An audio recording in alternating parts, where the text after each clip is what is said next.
20,000 രൂപ താഴെ ഒരു നല്ല ഫോൺ വന്നിരിക്കുകയാണ്. ഇതാ നമ്മുടെ കയ്യിലിരിക്കുന്നുണ്ട്. ഒരു കുഴൽ രൂപത്തിലാണ് അതിന്റെ ബോക്സ്. പറയാം എന്തായാലും 20,000 താഴെ 15,000 താഴെയൊക്കെ നല്ല ഫോണുകൾ കുറച്ചു കാലം മുമ്പ് ചില ബ്രാൻഡുകൾ ഇറക്കിയിരുന്നെങ്കിലും ഇപ്പോൾ അവരുടെയൊക്കെ ഫോണുകൾ വില കൂടിപ്പോയി. വേറെ നല്ല ഫോണുകൾ അധികമൊന്നും കാണാതായി. എന്നാൽ ഈ അടുത്ത കാലത്ത് വീണ്ടും എല്ലാ ബ്രാൻഡുകളും നല്ല ഫോണുകൾ കൊണ്ടുവന്നുകൊണ്ടിരിക്കുകയാണ് ബഡ്ജറ്റ് റേഞ്ചിൽ 20,000 രൂപ താഴെ.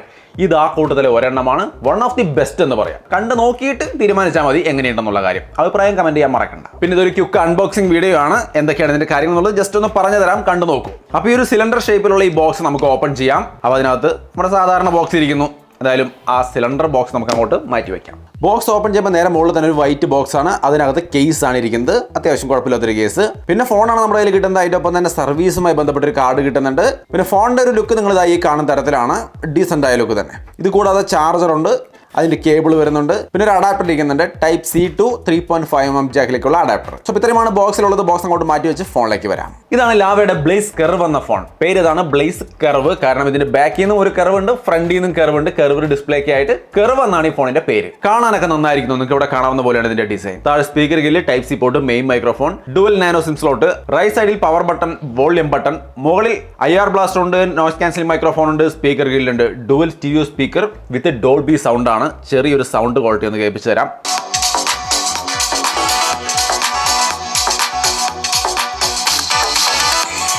സോ അപ്പോൾ സൗണ്ട് അത്യാവശ്യം നല്ല ക്വാളിറ്റി സൗണ്ട് ആണെന്ന് മനസ്സിലായല്ലോ. 8.8mm ആണ് ഇതിന്റെ തിക്നെസ് വരുന്നത്. വെയിറ്റ് ഒക്കെ 189 ഗ്രാം ആണ്. പിന്നെ ഈ ഫോൺ 2 കളറിലാണ് കേട്ടോ വരുന്നത്. ഇത് അയൺ ഗ്ലാസ് എന്ന കളറാണ് നമ്മുടെ കയ്യിലിരിക്കുന്നത്. പിന്നൊരു കളർ വിരീഡിയൻ ഗ്ലാസ് എന്ന കളറാണ്. ഇതെന്താ ഇങ്ങനെ ഒരു പേര് അല്ലേ? ഫ്രണ്ടിൽ 5 ഹോൾ ക്യാമറ സെറ്റപ്പ് അടങ്ങുന്ന കർവ്ഡ് ഡിസ്പ്ലേ ആണ്. അപ്പൊ ഇങ്ങനെയാണ് ഇതിന്റെ ഒരു ഡിസൈൻ. ഇനി ഡിസ്പ്ലേയിലേക്ക് വന്നു കഴിഞ്ഞാൽ 6.67 ഇഞ്ച് വരുന്ന കർവ്ഡ് ഡിസ്പ്ലേ ആണ്. നല്ല ക്വാളിറ്റി ഡിസ്പ്ലേ ആണ്. ഇതിനകത്ത് HDR 10+, അതേപോലെ എല്ലാ സംഭവങ്ങളും സപ്പോർട്ട് ചെയ്യുമെന്ന് പറയുന്നു. പക്ഷേ നെറ്റ്ഫ്ലിക്സ് തുറന്നു നോക്കുമ്പോൾ അതിനകത്ത് ഈ HDR സംഭവങ്ങളൊന്നും കാണാനില്ല. ഒരുപക്ഷെ അപ്ഡേറ്റോടെ വരുമായിരിക്കും. സോ ഡിസ്പ്ലേയിൽ വേറെ അപാകതകളൊന്നുമില്ല. 120 ഹെർട്സിന്റെ നല്ല ഡിസ്പ്ലേ ആണ്. ഇനി പെർഫോമൻസിലേക്ക് വന്നു കഴിഞ്ഞാൽ ഈ ഫോണിൽ കൊടുത്തിരിക്കുന്നത് Dimensity 7050 എന്ന് പറയുന്ന MediaTekന്റെ അത്യാവശ്യം നല്ല പ്രോസസർ ആണ്. ഇത് 20,000 താഴെയുള്ള ഫോണുകളിൽ എന്ന് പറഞ്ഞാൽ തീർച്ചയായിട്ടും നല്ലതാണ്. ഒപ്പം തന്നെ LPDDR5 റാമും UFS 3.1 സ്റ്റോറേജും വരുന്നുണ്ട്. ഈ ഒരു സെഗ്മെന്റിൽ ഇതിനെ ബെസ്റ്റ് ആക്കുന്ന ഒരു ഘടകമാണത്. സോ നല്ല പ്രോസസർ, നല്ല റാം, സ്റ്റോറേജ്. കൂട്ടത്തിൽ പോരായ്മയായിട്ട് തോന്നിയ ഒരേ ഒരു കാര്യം ആൻഡ്രോയിഡ് 13 വരുന്നത്. ബട്ട് ഗ്യാരണ്ടീഡ് അപ്ഡേറ്റ് ആണ് ആൻഡ്രോയിഡ് 14 മാത്രമല്ല 15 അപ്ഡേറ്റ് ഉണ്ട്. അതായത് 2 വർഷത്തെ അപ്ഡേറ്റും കിട്ടും, 3 വർഷത്തെ സെക്യൂരിറ്റി അപ്ഡേറ്റും കിട്ടും.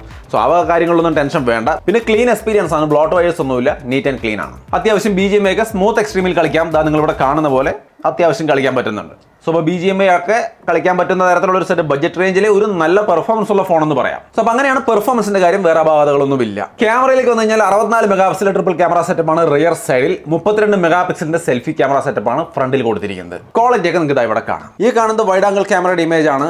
ഇതിലേക്ക് വരുമ്പോൾ 1x മാറുകയാണ്. 2x ഇമേജിന്റെ ക്വാളിറ്റിയാണ് ഈ കാണുന്നത്. ഇനി ഹ്യൂമൻ സബ്ജക്റ്റിലേക്ക് വന്നു കഴിഞ്ഞാൽ അത്യാവശ്യം ഡീസന്റ് ആയ ക്വാളിറ്റി എന്ന് പറയാമല്ലേ. എനിക്ക് ഇവരുടെ ക്യാമറകൾ വലിയ താല്പര്യമില്ല കേട്ടോ. അത്ര ഒരു മികച്ചതായിട്ട് എനിക്ക് തോന്നാറില്ല. സോ നിങ്ങൾക്ക് ഇഷ്ടപ്പെട്ടോ നോക്കുക.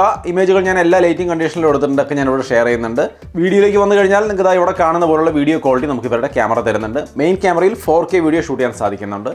അതിലും സ്റ്റെബിലൈസേഷനൊക്കെ ഏകദേശം കുറവ് പോലെയാണ് തോന്നിയത്. സെൽഫി ക്യാമറയുടെ വീഡിയോ ക്വാളിറ്റിയും ഇവിടെ കാണാം. ഡേ ലൈറ്റിലും ഇൻഡോർ ലൈറ്റിലും ഒക്കെ ഞാൻ കാണിക്കുന്നുണ്ട്. സോ ക്യാമറ നിങ്ങൾക്ക് ഇത് മതിയോ എന്നുള്ളത് നോക്കുക. ബാക്കി എല്ലാം കൊണ്ടും ഫോൺ അടിപൊളിയാണ്.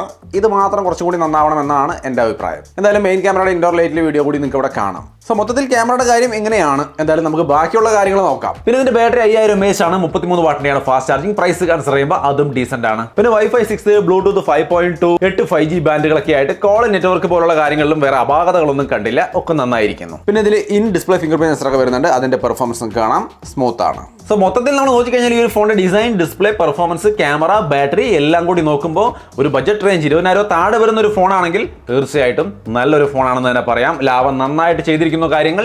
ഇതിന്റെ പ്രൈസ് 8GB റാം 128GB സ്റ്റോറേജിന് 20,999 വരുന്നത്.